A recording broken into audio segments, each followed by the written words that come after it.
रक्षा मंत्री राजनाथ सिंह ने वायुसेना कमांडर्स की बैठक को संबोधित किया है।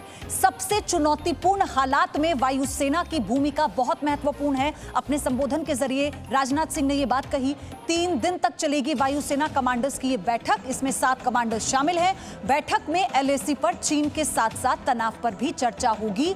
लद्दाख में रफाल की तैनाती पर यह बैठक बहुत महत्वपूर्ण है, जिसमें संभावना है कि रफाल की तैनाती कैसे कहां करनी है, इस पर भी चर्चा की जाएगी। ये तस्वीरें भी उस बैठक की आपको हम दिखा रहे हैं। कृष्ण मोहन मिश्रा मेरे सहयोगी हमारे साथ जुड़ चुके हैं। कृष्ण मोहन मिश्रा, इन हालातों को बेहद चुनौतीपूर्ण बताया। वायुसेना का जो रोल होगा उसे बहुत चुनौतीपूर्ण बताया, लेकिन पूरी तैयारी की बात भी राजनाथ सिंह ने कही है।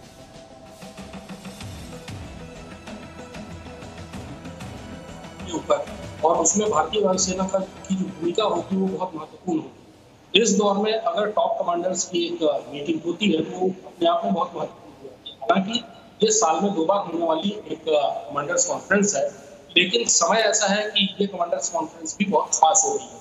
इस समय वायुसेना को नए हथियार मिल रहे हैं, जिनमें सबसे बड़ी चीज रफाल है। रफाल गेम चेंजर साबित हो सकता है, क्योंकि चीनी वायुसेना के पास रफाल के मुकाबले का कोई भी दूसरा एयरक्राफ्ट नहीं है। चीनी वायुसेना मुख्यतः सुखोई 35 एयरक्राफ्ट पर भरोसा करती है, जो कि भारत के सुखोई 30 एयरक्राफ्ट के लगभग बराबरी का ठहरता है। लेकिन रफाल का जवाब चीनी वायुसेना के पास नहीं है। उसके अलावा चीनी वायुसेना के पास साथ दूसरी जो समस्या है वो ये है कि उसकी जो भी एयरबेसेस है वो LAC से काफी दूरी पर है, इसलिए हथियार और रेंज दोनों में ही फर्क पड़ता है। तो जाहिर है कि भारतीय वायुसेना की जब टॉप कमांडर्स बैठेंगे 3 दिनों तक, तो उसमें बहुत ही महत्वपूर्ण फैसले लिए जाएंगे, नीतिगत फैसले होंगे। और जी कृष्ण मोहन मिश्रा, गलवान हिंसा के बाद से हमने वायुसेना का पराक्रम देखा है, फिर चाहे अब प्रधानमंत्री का दौरा हो, उससे पहले आर्मी चीफ का दौरा हो, या फिर वायुसेना चीफ का दौरा हो, या रक्षा मंत्री राजनाथ सिंह का दौरा हो। लेकिन रफाल की तैनाती को लेकर यह बैठक इसलिए महत्वपूर्ण हो जाती है क्योंकि चीन को यह पता है कि वो इसका सामना नहीं कर पाएगा, और हमारे पास क्या शक्ति है, हमारा शक्ति प्रदर्शन होगा।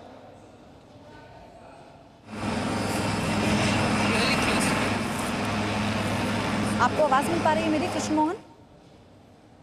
पयोधी, रफाल की जो खासियत है वो ये है कि उसमें जो आर्मामेंट लगे, जो हथियार है वो लाजवाब है। जैसे उसमें एयर टू एयर डिफेंस के लिए मेटियोर मिसाइल लगी हुई है, जो कि 150 किलोमीटर से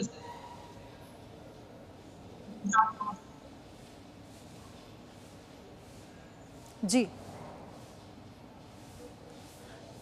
आवाज में थोड़ा सा डिले है, लेकिन हमारे जो सहयोगी हैं कृष्ण मोहन मिश्रा, वो एक्चुअली सारी जानकारी आप तक पहुंचा रहे हैं। ये जो हम कह रहे हैं ना, वर्ल्ड एक्सक्लूसिव रिपोर्ट हम आपको दिखा रहे हैं, अपनी कवरेज दिखा रहे हैं, इसमें हर एक पहलू की विस्तार से जानकारी उनके जरिए हमने आप तक पहुंचाई है। और ये तस्वीरें जो आज मीटिंग शुरू हुई है, हालांकि ये सालाना बैठक है, लेकिन वायुसेना के कमांडर्स की 7 कमांडर्स की जो मीटिंग रक्षा मंत्री राजनाथ सिंह के साथ हो रही है, ये इसलिए महत्वपूर्ण है क्योंकि चीन के साथ जो तनाव के हालात बने हुए हैं, और पिछले 2 दिनों में फिंगर 4 फिंगर 5 पर चीन के सैनिकों की तैनाती, मतलब जो भी बातचीत के जरिए पीछे हटने पर सहमति बनी थी उसे फॉलो ना करना, यह अपने आप में बताता है कि चीन बातचीत के टेबल पे तो कुछ और है, लेकिन उसका चालाकी का चरित्र क्या है वो भी उजागर हो रहा है। और इसका जो सबूत है वो सैटेलाइट की तस्वीरें जो जी न्यूज ने भी आपको दिखाई। Presenting Zee news app available on Google Play and App Store. Download it now.